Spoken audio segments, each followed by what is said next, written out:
ብዙ ጊዜ የዚህኛውን ቃልና የዚህኛውን ቃል ዲፈረንስ ብዙ ሰዎች አያውቁትም። እንግሊዘኛ ራሱ በጣም ብዙ ጊዜ አውርተው ቢሆን ልብ አሏትም፣ ግን ዛሬ በደንብ አድርጌ ፍንትው አድርጌ እነግራችኋለሁ ማለት ነው። ግን መጀመሪያ ዲፈረንሱ ምንድነው? እናንተ እስኪ ሞክሩ። አንደኛው ይሄ ነው፣ አንደኛው ይሄ ነው። ዲፈረንሱን ካያችኋት ከላይ ያለችው ኤ ነች፣ ከዚህ ጋር ደግሞ ከታች ያለችው ኢ ነች። ያ ትርጉሙ ምንድነው? ይሄኛው አንድ ሴት ማለት ነው፣ እዚህ ጋር ደግሞ ብዙ ሴቶች ማለት ነው አይደለ?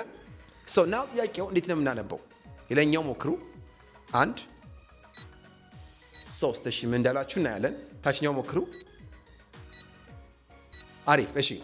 አማርኛ እነዚህ ነገሮች ለመማር ምርጥ ነው። ላይኛው ያለው ሲነበብ ወመን ይባላል። በቃ ወመን።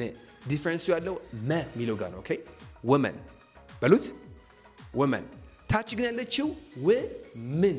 ኦኬ ምን ምን ምን ነው የምታወራው? ምን ኦኬ መ ሙ ሚ ማ ሜ ም ሶ women እስኪ በለው women exactly። እንዲህ ለዳህ ደግሞ ሁሉ ጊዜ ሜንታሊ ይሄን አሶሲዬሽን ፍጠር። woman the woman is ብለ ሁሉ ጊዜ is ነው የምትጠቀመው።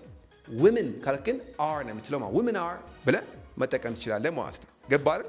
በዚህ ነገር መቼም አትሸወድም ብዬ ተስፋ አረጋለሁ። አትሸወጅም ብዬ ተስፋ አረጋለሁ። ይሄን ቪዲዮ ላይክ እና ሴቭ ማድረግ አትርሺ፣ ለብዙ ሰዎች ስለሚጠቅም ማለት ነው። በሚቀጥለው እስክንገናኝ ድረስ one love we love you all።